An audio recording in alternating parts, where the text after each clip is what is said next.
กล่าวสัมโมทนีคาถาก็คือข่าวคำอนุโมทนาถ้าจะบอกเป็นภาษาบ้านเฮานะอนุโมทนาชื่นชมยินดีนำคณะญาติโยมที่ได้ทำบุญไปและก็เพื่อสิได้ชี้แจงบอกเหตุบอกผลในการกระทำของเราเพื่อสิได้ให้มันเข้าใจถูกต้องในสิ่งที่คิดในกิจที่ทำถอยคำที่กล่าวให้มันถูกต้องให้มันตรงเฮาจังสิบ่เสียเวลาในการกระทำมื้อนี้เฮาทั้งหลายได้มาทอดกฐิน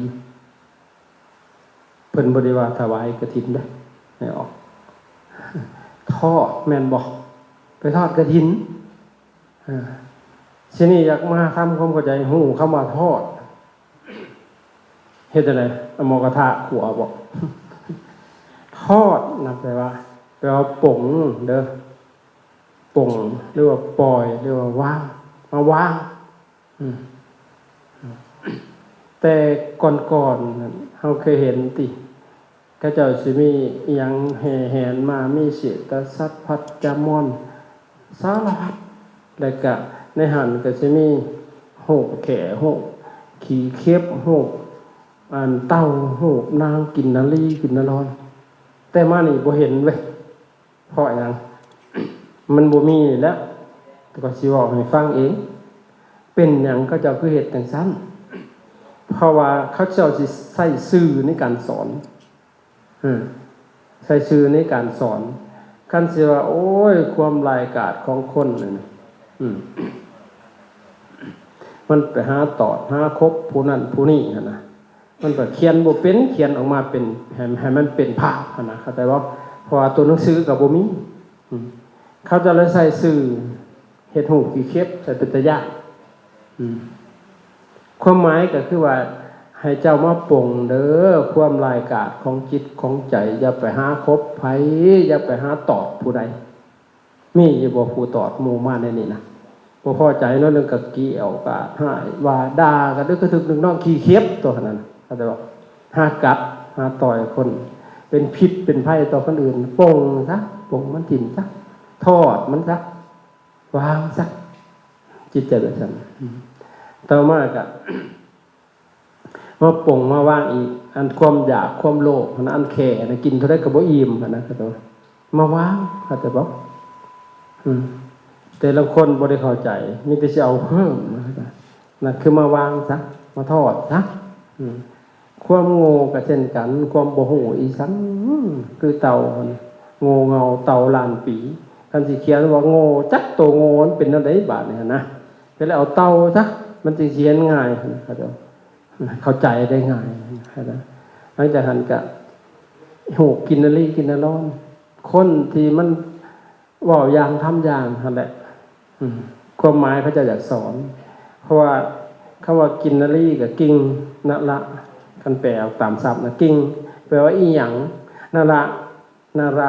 แปลว่าคนอีหยังคือเป็นจังซี่เว้าน้ำข่อยจังซี่จ้อยจอดไปเฮ็ดแนวอื่น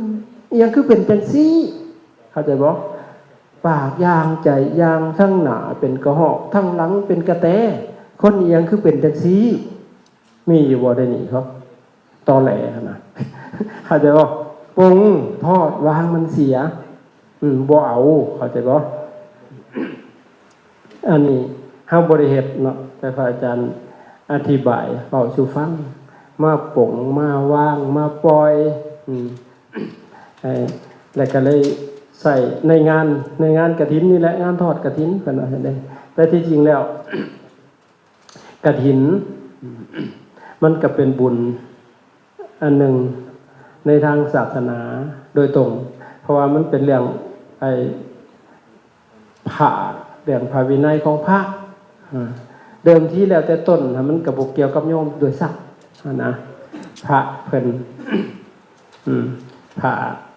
สำรุดผ้าขาดนะแต่พระพุทธเจ้าเพิ่น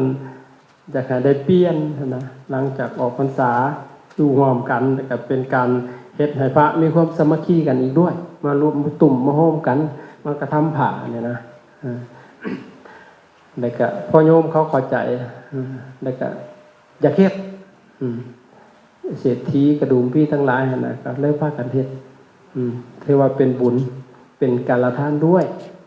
กาลทานคือหยังคือทานที่มันจำกัดทุกอย่างเลยจำกัดเรื่องผ่าด้วยจำกัดเรื่องพระสงฆ์ด้วยจำกัดด้วยเวลาด้วยเห็นบอกมันจำกัดน้อยเดียวหนึ่งอย่างเช่นวัดหนึ่งเนี่ยนะสามารถถวายทอดกฐินได้กองเดียวแต่ต้องมีพระครบองค์ของกฐินครูบาอาจารย์เพิ่นว่าพระจำพรรษาน้ำกันนะอันนี้เราตามครูบาอาจารย์คือหลวงพ่อใหญ่สมภพครูอาจารย์เคยอยู่นำเพิ่นพระต้องจำพรรษาน้ำกันดังหน่อยต้องหาองค์ขึ้นไปนะฮะแต่เพิ่นก็อธิบายให้ฟังว่าเป็นหยังจึงต้องหาองค์ด้วยเพราะกฐินแต่ก่อนหั่นพระเป็นผู้ทำเองเด้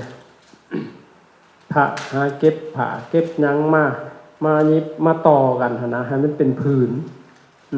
หลังจากเก็บมาได้แล้วก็มารวมกันว่าเฮาสิให้องค์ใดหั่นนะแล้วก็มาซอยกันทำให้มันสำเร็จในมือนั้นผ้าหั่นนะแล้วก็อัปโลกกันยกให้ผู้นั้นเป็นผู้รับเป็นผู้การกฐินคือทำผ้ามันจำเป็นจริงต้องมีพระ4องค์ด้วยเพราะหยังเพราะว่าเวลายิบมันต้องได้จับขึงมันใส่มือยิบบ่มีเครื่องทันสมัยจังซี่อันนี้ว่ากฐินะแปลว่าไม่สะดึงกันแปลออกมาตามศัพท์ไม่ขึงผ้าไม่แมบนะเอาจังซี่ซะ4คนจับดึงเข่งๆผู้ที่หาก็ยิบซอยกันเฮ็ดเข้าใจบ่นั่นแหละและพระอนาถสิได้เงื่อนไขพิเศษที่จำพรรษาน้ำกันสิได้อานิสงส์หาปัญหาอย่างประโยชน์จากการอนุโมทนากฐินอันนี้ที่อยู่น้ำกันนะอันนี้ว่าเรื่องวินัยของพระและขั้นต่อมาล่ะแต่ก่อนผ่าก็อึดนะมันอึดแต่ตะกี้นะสมัยนี้มันก็บ่อึดแล้วมันก็สะดวกแล้วญาติโยมก็เลยสลาดขึ้นขอถวายพระพุทธเจ้าก็อนุญาตต่อมามันก็พระราชามหากษัตริย์เพิ่นเลยว่าโอ้มันเป็นบุญมากเว้ยนานๆสิได้ทำเมาหมดเลยในเขตของเพิ่นปริมณฑลที่เพิ่นปกครองมันวัดใดพบเพิ่นจดไว้ขึ้นบัญชีเพิ่นเบิดเพิ่นสิไปทอดกฐินบาทมันผัดหลายบาทมันหลายมันบ่ไหวแล้วมันสิเบิดอันนั้นก่อนสิไปทอดแห่แผ่นกลางไว้เพิ่นก็เลยเฮ็ดเศรษฐสัตว์พัดจมรเป็นตัวแทนพระองค์เศรษฐแปลว่าขาวชัดแปลว่าห่มขาวเข้าใจบ่คือหลวงพระบางลานสร้างห่มขาวตะกี้นะพัดจมรก็คือหางจามอดีของกษัตริย์ของหยังชีวียุ่งหั่นนะอันเป็นละเอียดหั่นนะอันนี้คันสิไปทอดต้องให้เพิ่นเอาตัวนี้ไปเป็นตัวแทนพระองค์ว่าซั่นต่อไปเขาจะเลยเฮ็ดถืบกันมามันเฮ็ดบ่ไหวกับคนต่อมาก็จะได้คอยฟ้าลาเลิกไปคนธรรมดาก็จะเฮ็ดไปก็เฮ็ดได้บัดนี้พอจะมีพระเต็มแต่ต่อมาบัดพระมันก็หน่อยขาดลงจังได๋ก็จะเฮ็ดก็ทอดก็ว่ากันไปอารมณ์อร่อยองค์เดียวกับกฐินอ้าวมันบ่เป็นกฐินนะสิได้บุญบ่ได้บุญนะบ่แม่นแต่เฮ็ดบุญกฐินเฮ็ดบุญหยังก็ได้บุญคือกันเท่านั้นเข้าใจแต่มันสิต่างกันบาดเข้าใจบ่มันเว้าเรื่องพระโยมก็บ่ต้องตกใจดอกเฮ็ดแล้วก็เฮ็ดบ่เป็นหยังมันว่าเรื่องเบื้องเวียกของพระถ้าหากว่ามันบ่ครบองค์ก็พระเพิ่นก็บ่การก็ได้เอามาเขียนให้นั่นนี่ก็แล้วไปหั่นน่ะแต่ตัวนี้ต้องได้การเลยหลังจากแล้วเบิดกิจมื้อแลงพวกก็ได้พระสิได้ไปการกฐินที่ได้ไปสูตรอยู่ในซิมอาจารย์ต่อไปได้สมมุติบางจุดที่เพิ่นเฮ็ดได้ในศาลาในหยังก็แล้วแต่ที่เพิ่นสิตกลงกันจุดอันนี้ว่าเรื่องกฐินนะแต่สำหรับโยมก็ได้บุญแล้ว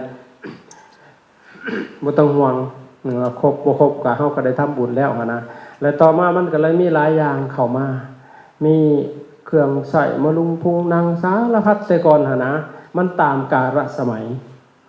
มีอิ่วลาพาพื้มมีหูมีกีจับปีซีโซสารพัดกับคนเฮานี้เป็นผู้เขียนใส่ในหันนะแต่ว่าบ่มีกับบ่ได้จริงๆบ่เกี่ยวนะมีก็ได้บ่มีก็ได้นี่สินะแต่สำคัญหัวใจรักคือผ่าเข้าใจบ่แต่ในรุ่นใหม่มากก็เลยขาดเคลื่อนไปเบิดแนวโน้มก็ให้เกิดเห็นแต่จังซั่นนะแล้วก็ เอาพวกจตุปัจจัยทายธรรมทายทานเพื่อมาถวายเพื่อเป็นการสร้างศาสนาทาวรวัตถุในวัดวาอารามมันก็เป็นประโยชน์ไปนะแต่คนบ่เข้าใจเลยไปแข่งกันแต่เรื่องนั้นนะแต่มันเลยเสียภาพลักษณ์เลยนะมันเป็นอย่างอันนี้ว่าให้เข้าใจการทานเนี่ย มันบ่แม่นแต่กฐินกฐินนี่ยังมาน้ำหลังการทานนะการทานแต่มีหาก่อนกฐินอีกการทานนะคือทานที่จำกัดการกฐินก็จำกัดเนาะทอดได้ในช่วงเวลาเดือนเดียวกฐินนะเดือน11เพลง5เดือน12เพลงเรือหันบ่ได้บ่เป็นมันเพิ่นจำกัดให้เท่านั้นเข้าใจบ่แล้วก็วัด1ก็มีกฐินกล่อง1เท่านั้นที่มีพระ6ก็ได้แต่เท่านั้นตามกาลในเวลาจำกัดตัวนั้นแต่กับจำกัดฮอดผ้าเนี่ยเจ้าเสียมาเป็นหมื่นเป็นแสนคือไตนี่พระอาจารย์ธิการเอาแต่พื้นเดียวอย่างเช่นผ้าอันนี้คอยสำรุดสังฆาเนี่ยเขาก็ต้องถอนตัวนี้ออกเขาก็ต้องการเอาพื้นนี้กลับมาแทนเรียกหันกับเป็นผ้าทรงเขาจะบอกขั้นประการเอาเบิดทันกระถินเดาะทันทีเลยเป็นโมฆะเขาจะบอกเรียกว่าทาผ้าสบงสำรุดก็กสิการเอาแต่สบงเท่านั้นเขาจะบอกอันนี้คือหัวใจของกฐินเราให้ญาติโยมได้เข้าใจและบัดนี้ ถ้าบ่ได้ถวายกฐินกับอย่างอื่นก็เป็นบุญถ้าเขาจะทำการทานที่จำกัดการเวลามันมีอยู่5อย่างมีมาก่อนกฐินอีกคืออย่างไหน1เพราะนั้นว่าอะคันตุกะทานังเทติให้ทานแก่ผู้มาใหม่ๆนะจำกัดการคือกันได้มาไม่นี่สดๆร้อนๆนี่เหือแตกอยู่นี่เขาจะบอกเมื่อยอยู่นี่เฮาหายเลยให้น้ำให้ยังก็แล้วแต่เป็นบุญมากเพราะอย่างมันหิวอยู่นี่แล้วเว้ยมันอยากอยู่เดียวนี่นะคันได้กินก็สิดีใจได้เนาะมาเมื่อยๆมันจะบอกให้พรพร้อมนั่นต่อคันบ่ได้กินได้จ้ะนี่ขี้ทีแต่ก็รอขี้ก็บ่มากินบ่ว่ามันสิสาบแซงอีกได้ลางเทื่อมันใจหายแม่นแต่ว่าแต่คันได้กินมันสิดีใจคนน่ะมันเป็นซั่นมันจำกัดการเวลาบุญนั่นให้ผลเฮาสิไปเกิดอยู่ที่สารภาพแห่งใดเวลาเฮาต้องการสิ่งนั้นสิมาฮอดเฮาเลยนี่แหละเฮาได้ให้ตัวนี้ไว้อย่างเช่นยามขับขันจำเป็นสิมีคนมาซอยคันบ่มีผู้ซอยมันสิถือเรียกเอาเองได้บัดมันสิเป็นจังซั่นไดคันผู้ใดได้ให้ไว้ไดมันต้องเป็นชื่อเลขทีเดียวก็ถูกซ้ำโลดได้มันถึงข่าวของเขาต้องการเวลาใดเขาสิได้เลยพอเขาได้ให้ไว้ เพราะนั้นว่าอาคันตุกะทานังเทติให้แก่ผู้มาเมื่อยอันที่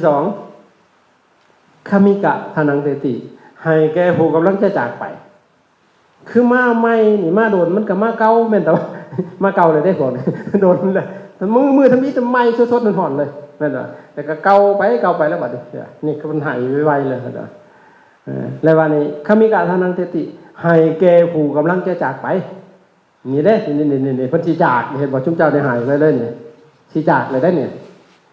ถ้าบ่ให้เวลานี่เนี่ยบ่ได้ให้อีกจักอยู่ไสเนี่ยนี่นะจักเท่าไรวัดบาทเนี่ยอยู่อันเมืองน่านถูกก็มีอยู่เวียงจันทน์อยู่สารพัดเลยให้บ่ได้ท่านบ่ให้ตอนนี้นี่คือจำกัดการเวลาแม้แต่อาหารจตุปัจจัยทุกสิ่งอย่างจำกัดการทางการทางติติต่อมาอีกนวสัสสะทานังติติให้เขาไม่เป็นทานเขามันออกมาใหม่ๆหั่นนะมันเป็นเหมาเฮ็ดเหมาไปทานเห็นบ่มันเป็นห้างเฮ็ดห้างแต่ว่าให้ทานก่อนได้จะไปกินก่อนนะส่วนแล้วเฮาต่อก่อนแล้วไปนั่นต่อให้ทานก่อนมันจังใหม่สดๆต่อมาอีกพระสัสสะทานังติติให้ผลละหมากหลากใหม่ไหมมันเป็นขึ้นมาหมากมีหมากม่วงเนี่ยมันเป็นทำอีดเอาไปทานก่อนให้ผู้เพิ่นมีศีลทานก่อนเฮาจังกินน้ำหลังหั่นนะครับแต่ว่าถ้ามันเป็นโดนมันก็เป็นเก้าเลยเด้บาดแม่นต่อ ต่อมาอีกคีรณะเภสัชตัวนี้และตัวเฮาเข้าใจผิดให้ยาเป็นทานคีรณะแปลว่าหยังคนไข้เภสัชแปลว่ายาเอายาสูบไปคนไข้สูบตายซับพวกเฮาเข้าใจผิดเลยบ่ได้เกี่ยวกันกับสิ่งพวกนั้นก็จะบอกเอายาดีเฮาเป็นโรคพยาธินู่นนี่นั่นนะเอามากินตัวนั้นดีเป็นบุญหลายก็จะบอกเอาถ้าเฮาได้ให้ซุ่มนี่สมบูรณ์แล้วยามขับขันจำเป็นสิมีคนมาซอยยามเวลาเฮาต้องการสิ่งน่ะสิมาฮอดโดดได้เพราะว่าเรื่องนี้ก็คิดเห็นเรื่องนึงแต่สิว่าสู่ฟังย้อนคืนอาจารย์มันคือสิเคยให้ไว้อยู่ตะกี้หั่นน่ะให้การทานนี่นะแต่ตะกี้เฮาบ่ฮู้ดอกแต่เฮาเฮ็ดถูกแต่เขาเป็นคนได้บ่ได้บวชนะเป็นเด็กฮิปปี้เนี่ยจังหน่อยมาขี่รถชิ่งอาตมาน่ะถ้ามันล้มก็บ่ต้องกลัวตายรถเสียงรถก็ตายแน่ๆๆอยู่แล้วนะถ้ามันล้มก็มันเซฟขี่บ่จักดอกไปวัดก็ไปเล่นเต้นดิสโกเทคสิบ่ได้สนหัวมันเลยเรื่องบุญเรื่องยังบ่ฮู้คิดว่าเอาบุญคือม่วนหั่นนะยองมันเข้าไปโลดบุญเพิ่นว่ายองผู้ใดยองฮอดบุญพุ่น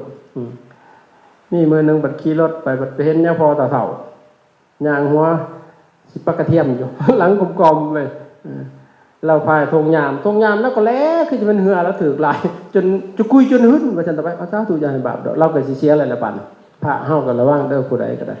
ซักในผ้านะว่าสิกุยจนหึ้นไม่ออกสิเอาแฟบใช่เพราะว่าเขาสลาดบ่แม่นเด้เขาเหม็นต้องสะอาดก็ต่อไปเจ้าของก็คิดที่ตนแล้วมันแดดเนาะ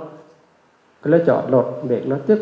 รถพัดรถบีบเนาะมันสิชิ่งกระดอกเว้ยอ่านจริงแง่ๆเนาะยะพอนะเว้ยกอดแอวตาส้นสิไปไหนยะพอผู้ถามแบบนักเลงคนก็นักเลงอยู่แล้วเว้ยเนาะเฮ้ยกูสิไปบอกก็คือใจสิขาดนึงโอ้ค่อยฮู้แล้วว่าเพื่อสิเว้าได้เฮาก็มันสาบดสิไปบุญบ้านอันทางหน้าค่อยสิไปบุญคือกันนั่นแหละไปน้ำเฮานี่เฮาบ่ได้บอกนำยะพอก็นักเลงกระดอกเนี่ยพอก็ดีใจชั้นบึนๆไป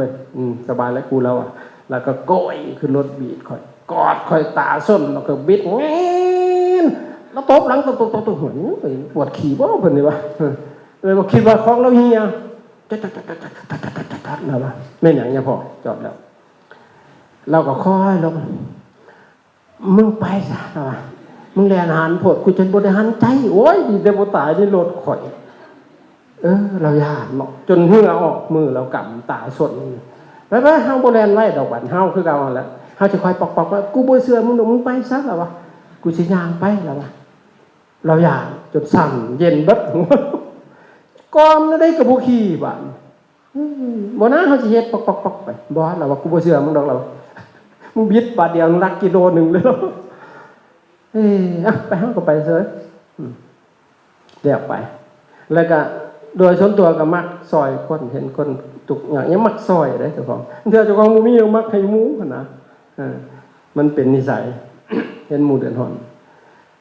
สินี่บัดมาบวชได้บาดมาบวชประเทศนี้กับญาติทานแก้วอุดรนะคบกันมา26 ปีได้ยังบ่เคยยอกใจกันได้ก่อยยังคือเก่าเจอกันมาหั่นน่ะหูจักกันแต่บ่ทันเห็นกันผู้ใดข่อยน่ะก็เพิ่นนั่นน่ะได้ยินชื่อกันซื่อๆก็ยังอยากเห็นกันเว้ยเพราะว่ากิ๊กกันพุ่นน่ะ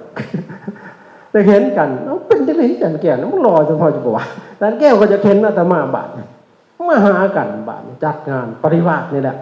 อยู่บ้านอาตมาโอ้ยมาเห็นกันแล้วปานเคยเห็นกันแต่โดนใบบาดรถเข้ากันองล่องเว้ยเว้าก็ถือกันเฮ้ยจันแก้วมีเนรหลายเอามาให้อาตมาซอยกันสอนนี่เน้นเล่าในมหาแดงนี่บวช19 พรรษาผู้พ่อมกับข่อยเดี๋ยวนี้ชิกแล้วเดี๋ยวนี้มหาห้าว่าเป็นหนังสือจักโตตะกี้นะยังน้อย4 ปีบวชมาอยู่นำข่อยนี่แหละเอ้าเราก็ส่งมาแบ่งกันเพิ่นพัดเน้นหลายจันแก้วหั่นตะกี้หั่นเพิ่นมีความเมตตาคือว่าแล้วสารพัดเน้นแล้วน่ะขี่เฮาที่เขาบ่ตะกี้ก็เอาไว้นวลความเมตตาก็ข่อยยังโยมเราอยู่ได้เดี๋ยวข่อยบ่ได้เด้อข่อยว่าข่อยบ่ได้ตีรักแต่ข่อยบ่เอาข่อยพ่อบ่เอานะ มาส่งมาทุกกันแต่ว่ากันมาเหตุงานต่อเนื่องมาบานนี่ออกเผยแผ่อาตมาออกเผยแผ่แต่พรรษาแหละ3 เดือนบวชออกมา4 เดือนไปเผยแผ่เลยมาเทศหูดับตับใหม่เลยตะกี้จนเขามั่นใส่เขาสิกระทืบข่อยพุ่นน่ะพระผู้เขาบวชก่อนคือว่าเขาห่วงแก้วแล้วก็อิสาบวชอีหยังกับหูแล้วเขาแต่ว่าเขาข่อยมันมาแปลกเว้ยมันศรัทธามันแหงมันได้จากการนั่งสมาธิภาวนาจิตใจสงบมันเป็นบุญบาดนี่ครับคิดหยังก็มีแต่เฮ็ดดีๆมันเป็นจังเสียสละทุ่มเทฮอดสิทานไปมันเบิดทานฮอดเมียลงหน้าแต่บ่ทันได้เอากันพุ่นข่อยน่ะครับมึงดูปกติข่อยสิบวช7 มื้อแล้วก็สิเอาเมียได้ได้เขาบ่ได้ขี้ร้ายปานนั้นเด้เข้าใจบ่แต่บัดนั้นมันมาพบธรรมบัดนี้มันเลยลืมเธอซะที่บัดนี้มันได้ม้วนไปหน้าติ๊กๆบัดนี้เธอก็จักไปทางไหนแล้วเดี๋ยวสิสร้างของเขาแล้วหั่นน่ะก็เลยออกเผยแผ่มันผัดกันดานข้าวนั่นน่ะแต่รุ่นใหม่เพิ่นลืมพวกอาตมาเบิดแล้วบุกเบิกไพโอเนียแล้วแหละกรรมฐานแก้วอุดรนี่เป็นพระหนุ่มเพิ่นบัดชีรอๆนะตะกี้ว่าจักแม่นหยังเลยไปทางใดก็ FC หลายได้ครับแบบคือเสมอเนาะไปทุ่มเทนะเสียสละบางเทื่อย่างรถเข้าบ่ฮอดบางเทื่อขี่รถจักรซูเปอร์เพิ่นผัดเมาเหล้าบัดนั้นแก้วขี่ไปฮอดจานแก้วลงบ่ฮู้เหมือนน่ะบัดไปฮอดนี่แล้วเพิ่นลงถึงบ่ได้บ่เราย่านตกสุกมันแล่นเลยบักอันมันเมาเนาะย่างหัวกันว่าซั่นขึ้นรถโดยสารมันก็ฮ้อนมันสารพัดเขาบ่ให้นั่งอยู่ทางหน้าซ้ำเขาขี่แล้วเขายึดที่เฮาก็นั่งอยู่หลังหัวแดงเบิดว่าแม่นฝรั่งบาดเลยโอ้คือลำบากแท้นะก็เลยเว้ากับจันแก้วมื้อนั่นแหละปีน่ะพอดีคุยกันเนี่ยทานงอนบัดมาแต่อเมริกาก็ได้รถวีโก้บาดโอ้ยมันคือโก้แต่รถวีโก้นี่จักศาสตร์เด้กูสิพอเว้ากันกับจันแก้วเนี่ยทานงอนเพิ่นก็50 พรรษาได้เนาะเฮ้ยเพิ่นว่าเฮานี่ก็ก็เก่าอาตมา9 ปีน่ะเนี่ยแก้วมัน10พอเดินหาพรรษาได้เลื่อนอาตมาพรรษาเพิ่นน่ะเพิ่นบวชก่อนแต่อายุหันค่อยลื่นเพิ่นได้บาดหันมันลื่นกันตัวนี้กินกันคนละทางเฮาก็จักเศร้าสิบ่ได้บ่เนาะเฮ้ยเพิ่นว่าสองจะหายคุยกันบ่แล้วก็แยกกันอาตมาก็โอ้เนาะหน้าแน่นี้อันมันสิไปได้รถน้ำเขาเพิ่นเคยให้อีหยังไว้หั่นน่ะก็เลยคิดเห็นอันนี้พอสิตกตายหั่นนะคิดแต่หัวอันนี้บ่พอได้ดอกคิดว่านะมาหานอนปัดโยมแม่อันสีสวรรค์ปุระเสียหั่นน่ะโทรมาอาจารย์ปัดว่าคือว่าเป็นอยู่วัดอยู่บ่ปัดว่าอยู่ขน่อยสิไปฮับเอาไปฮับเฮ็ดจังได๋ไปเบิ่งรถเอารถค่าขี้ตมบอกกันเลยบ่เราชื่อรถแล้วก็มาสิชื่อรถให้อาจารย์ฝันบ่กูบาดบ่นะกูบ่ได้นอนนั่นนี่ฝันบ่มากอกซับสิหัวก็เจ็บอยู่เฮาก็งงสิป่วงแล้วบัดกูฝันบ่ว่าทั้งดีใจทั้งตกใจบ่ฮู้แล้วแล้วฮอดมาอีหลีบาดเข้าเมืองสวรรค์ย่องบาดไปฮอดห้านบาดยังว่าฝันอยู่ได้อาจารย์มักคันใดฝัน2 ต่อแล้วบาดนี่ว่าก็โก้อีซะแล้วก็มักรถมันแต่ได้อยู่แล้วเนาะไปล้อมบ่คันนี่โอ้ยอยากได้นะมันเอาคือสิแพงหอยแพงเก่าแล้วคันอาจารย์มักก็ชิบหายแล้วกูบาดได้ฮีดเลยขี่มาฮอดวัดยังห้วนกูฝันบ่ว่าตื่นมามื้อใดก็ยังเห็นโอ้ยบ่ฝันดอกแม่นอีดีแล้วเฮาบาดเบิ่งดูต่อมาอีกบัดขี่มาจักพักนึงอาจารย์เป็นจังได๋โดดป่ะว่าโอ้ยข่อยเอาพันพิษแล้วมันเตี้ยเพิ่นเปลี่ยนใหม่ว่าซั่นเฮ้ยมันบ่มีเงินเปลี่ยนสิตื้มให้ฝันใหม่แล้วกูว่าบัดขี่ไปขี่มาได้ฮอดขี่ฮอดรถวีโก้พาราโดขี่ฮอดรถเบนซ์บ่ซุมื้อนี่เบิ่งดูอันนี้ทรงมอเตอร์ไซค์ห้างเนี่ยพอเกือบตกตาย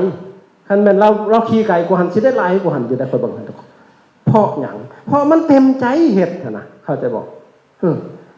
มาฮอดทุกวันนี้อาตมาหายต่ออีกบัดลูกศิษย์ก็3 สำนักก็ซื้อให้คันละสำนักละคันเลยนี่ครูบาเสือครูบาแดงครูบาสมใจชื่อกิดินเฮ็ดวัดในพ่อหลวงปู่แต่งนี้ให้เด้อเฮาสิบอกนั่นแหละเฮาได้ให้กาลทานไว้มันบ่อึดบ่เขาก็ชื่อให้ค่อยพร้อมบาดนี้รถก็ได้เด้รถก็จอดมีรถเป็นบ่แม่นขี่โม่เด้ไปเบิ่งรถเด้ก็มีอีหลีเข้าใจบ่น่ะขี่ก็บ่ไหวบาดถ้าจังได๋ก็มาบวชเอาให้ขี่พอเฮาได้ให้กาลทานไว้ หลังจากหันยาทานแก้วอุดรนี่ได้อีกบัดยาทานโฮมยาทานสมบูรณ์ถวายอีกรถคันแรกเนาะยาทานแก้วยาทานสมบูรณ์เพิ่นได้คันมาเพิ่นก็ถวายให้อีกต่อมาอีกพอทานโฮมเพิ่นโอ้เนาะอยากได้รถให้คุณแก้วเพิ่นว่ายาคู่นี่บ่เอากะยาเนาะโอ้บ่เป็นหยังพอทานเขาน้อยแฮงอยากให้เราได้ก็เลยว่าบัดนี้ยาทานโฮมก็ได้ปรึกษาเพิ่นจัดงานอิหยังขึ้นและรวบรวมปัจจัยแล้วก็ซื้อรถตู้ให้ยาทานแก้วอุดรนี่เห็นบ่เป็นหยังแหละเฮาได้ให้ไว้ได้มันจังได้นะแม่ผู้อื่นน่ะบ่ได้ให้มันสิได้ซะบ่ได้เพราะฉะนั้นพวกที่เฮามีรถมีรางไปหันไปนี่ก็เอาหมู่ไปนำเด้อจะเห็นแก่ค่าจ้างนางวันบัดเตียมันตายก็สิมีผู้อยู่ซอยอันนี้ได้บุญเข้าใจบ่ค่อยอันนี้มอเตอร์ไซค์ห่างซื่อๆเพิ่นยังได้ขี่ไปคันข่อยทานดีกว่าสิได้หลายกว่าผู้จักนี่แหละคือให้จำกัดการในเวลาขับขันจำเป็นสิมีคนมาซอยเพียงแต่คิดบุญนั้นมาฮอดเลยเข้าใจบ่น่ะเอาสินี่ยกตัวอย่างโยมบัดตะกี้อยู่วัดดงพอจงพกโยมอันนั้นตะกี้เราอยู่ฝั่งลาวเฮานี่แหละคนจีนมาแล้วมันล่มจมเฮ็ดธุรกิจโรงจักรโรงงานโรงเรือนล่มข้ามไปไทยกับลูกบ่หลายคนมาเฮ็ดบุญอันแม่ใหญ่อันน่ะก็ตะกี้ผัวก็บ่ว่าหยังเพราะว่ามันมีเด้บ้านนี่มันเบิดแล้วขี้ซี่ๆก็บ่มีแล้วไปแต่วัดเราก็ได้เงินลูกเอาให้แล้วรีบเข้าวัดโลดไปซื้อหันซื้อนี่ไปวัดแล้วบ้านนี่ผัวก็คันสิเว้าผัดอีตนเมียละมักก็จะได้เนาะเราจะฆ่าอยู่เทื่อก็ได้นะมื้อหนึ่งบัดวันนัดพบผู้ใฝ่ธรรมคนมาแตกตื่นอยู่นิพเพทพรนันอาจารย์ก็ไปหลงไปที่เป็นน้ำมูที่ตนนะย้อนนำเพิ่นไปเจ้าของปฏิบัติธรรมมาฮอดจุดหนึ่งมันถูกเข้าใจบ่ไปหาที่เบิ่งไปเพราะว่าไปเห็นคนหลายโดยตายเพิ่นสิอยู่แล้วก็ใช้สูทขาวไปยกเจือโอ้ยกลับมาบ้านมาขอเงินนำลูกบัดหลายคนได้ผู้ใดผู้นึงเข้าครัวเลยซื้ออิหยังต่างๆเข้าเงินครัวหั่นน่ะอยู่บ่ได้ว่ามันอีเป็ดหน่อยแล้วบัดนี้เห็นยาคูมาหลายเพิ่นอยู่บ่เป็นเด้อบัดนี้เพิ่นย่านยาคูบ่พอกินหาเฮ็ดอาหารหวานข้าวแว่ซั่นแหละมันพอใจจังซั่นเฮ็ดได้บัดมากับเขาเพื่อนครัวเฮ็ดอาหารหวานข้าว7มื้อเราจนสิเบื่อยบ่ได้จักหลางจักหยังหัวหยองบ่แม่นหั่งหมดแดงฮะ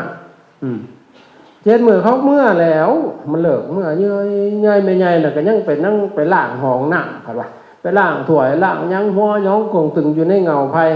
สักพักนึงผัดว่าบุญมาฮอดที่บอกใบไผพอปีแว๊บๆๆมันแตบสิหัวหยองๆแล้วหั่นแล้วก็สิจับออกผัดแมงมามันไปเขียนอย่างไว้ในหันคอยบ่ว่าดอกจังว่าปัจจุบันบ่แม่นดอกบ่ปัจจุบันตาก็ยัดสิถุง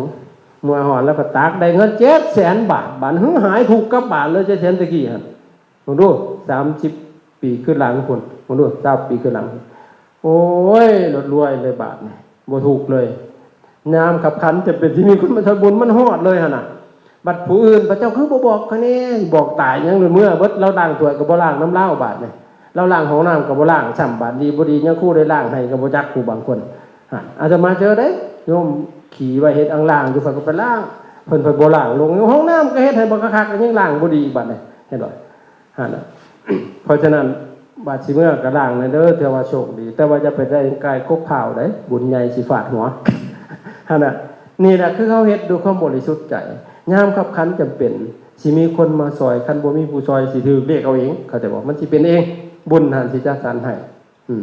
อันนี้คือผลของการให้การละทานเขาจะบอกต่อให้เฮาเจ็บไข้ป่วยไข้ก็สิมีคนมาปิ่นมาปัวมันบ่ยากคันเฮาได้ให้ไว้แต่คันเฮาบ่ให้ไว้นอกพามันก็บ่เห็นจ้างอีกต้องเฮ็ดให้มันถือเหตุของมันหั่นน่ะมันจังนำไปสู่ผลเอาละซ้ำนี่เนาะเพิ่นสิหิวข้าวจังน้อยเพิ่นสิบุญสิเหียเด้เอาก็ขออนุโมทนานำเจ้าภาพเด้อที่มาแต่ทางเมืองนอกไม่ออกหลอดไม่ออกแอนนาไม่ออกฟองไม่ออกละครซีไม่ออกติ๊กพ่องยังก็พวกที่ยังกะยาแหละเนาะเราดีกว่ายังพูดซื้อกันก็ขออนุโมทนารวมทั้งพวกเราทั้งหลายก็ขออำนาจบุญกุศลส่วนนี้จงได้มาล้อมรวมกันเป็นตบะเป็นเดชะเป็นพลปัจจัยเอื้ออำนวยหนุนทรงให้พวกท่านทั้งหลาย จงได้ประสบพบผ่าน แต่สิ่งที่ดีๆงามๆในชีวิตของตนให้เจริญไปด้วยสัพหยดไม่ติจิตมิตรภาพความหักความแพงความหักความอบอุ่นในครอบครัวในงานสารทางสายงานและสังคมให้เจริญไปด้วยอาริยสัพภายในจิตใจเจริญโดยศรัทธาเจริญโดยศีลเจริญโดยชุตตะเจริญโดยจาคะเจริญโดยปัญญาอริยญาณธรรมนำตนให้พ้นไปจากกองทุกข์ในวัฏสงสารทั้งสุขอันไพบูรณ์กล่าวคือมรรคผลพระนิพพาน